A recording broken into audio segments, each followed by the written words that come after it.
Good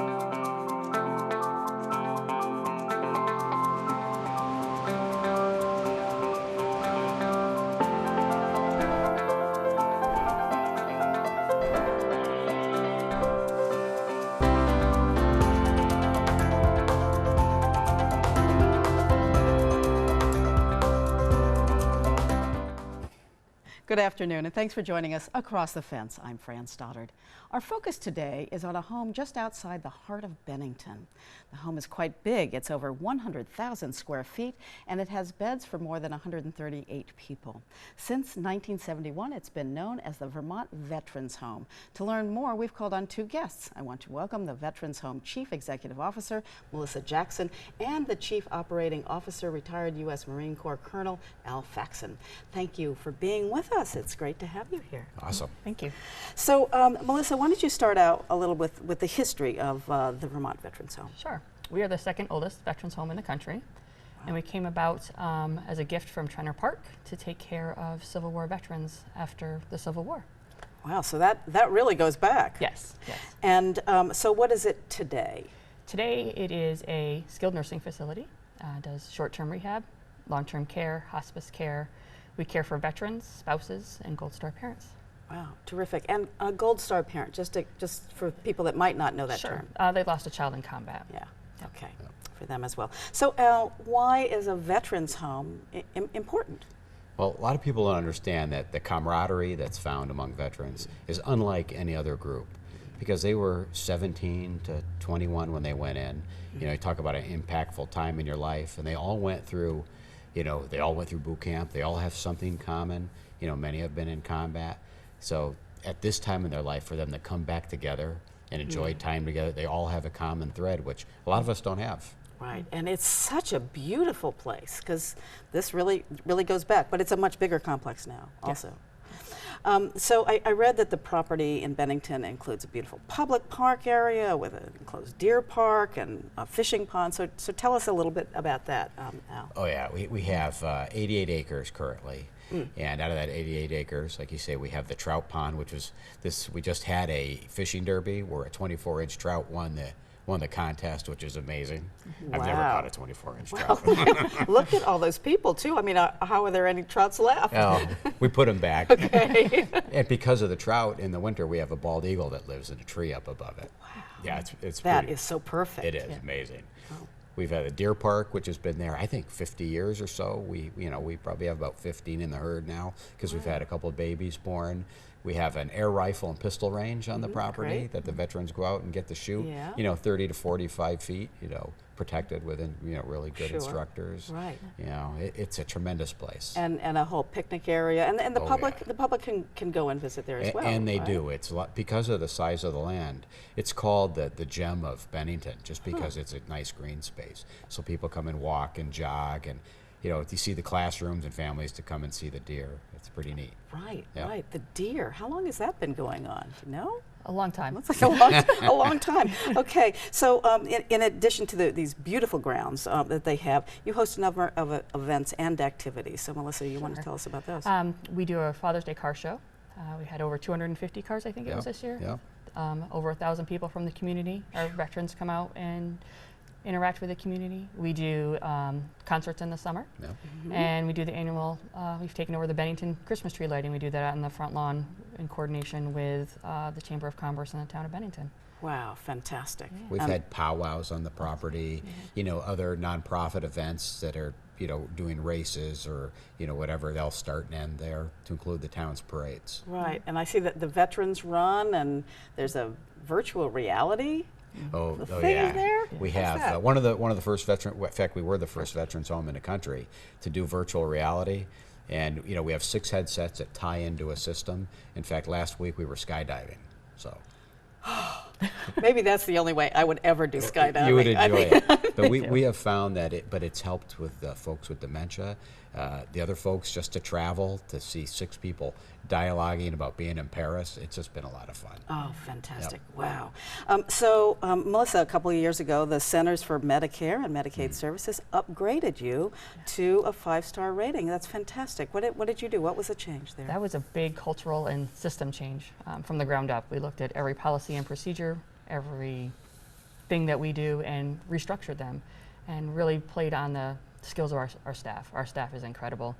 You know, they don't like to sit around and not be known as the best in the area. So it was a total restructuring, and the staff has been incredible stepping up to that. That's wonderful. Congratulations. And if I can add, one of the Sure. huge things was that we empowered the staff and their ideas, where in the past those ideas didn't float up. So the different levels, you know, they all had an idea that was, you know, impactful. So it's been Right. pretty good. And real buy-in, because Of course. and they're at the front lines. They had right? the ideas. We have people there that have been there 20 to 40 years. Yeah. So they have a few good ideas. I think And we've so. enacted them, so it's been Yeah. pretty fun. Fantastic. Good for you. So how many veterans homes are there in the country, Al? There's 159, and like you said, they're spread throughout the country and Puerto Rico. Yeah. Every state is different. To give you an example, New Hampshire has one, we have one, but Maine has 6. So every state just Has runs it some. a little differently. And what is the relationship between the homes and the VA, the Veterans Administration? Yeah, well, the VA is federal, which confuses people because they think we are the VA. 80% of the people who walk through the door think we're the VA. The VA wanted the states, in partnership with the states, to take care of their own veterans. So it's a really nice partnership.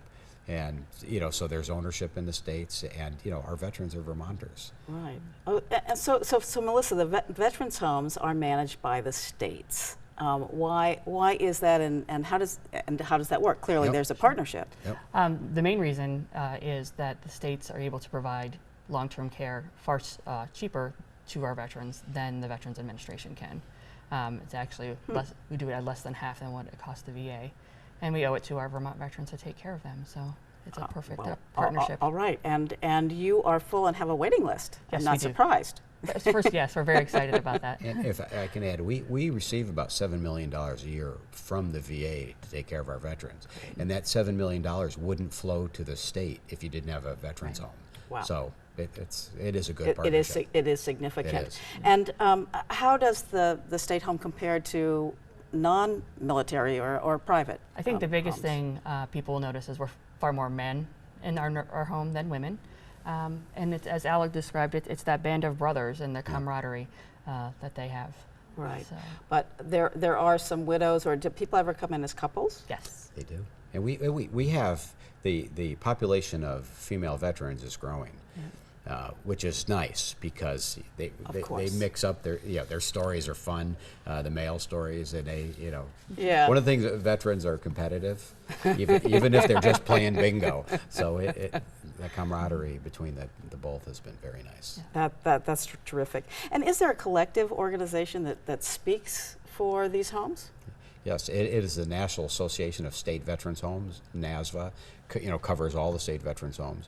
And Melissa is the second vice, so she's soon Right in moving there. up to be the president, and she has a lot of great ideas. Wow, that's great, and influence on making these things better across the country. Definitely, Not yeah. not just here, which is awesome. So what is, say, the admissions criteria? So you have to be honorably discharged vet or a spouse or widow of a veteran. From across the country, Vermont veterans have preference, a Gold Star parent. You either need assisted living care or nursing home care.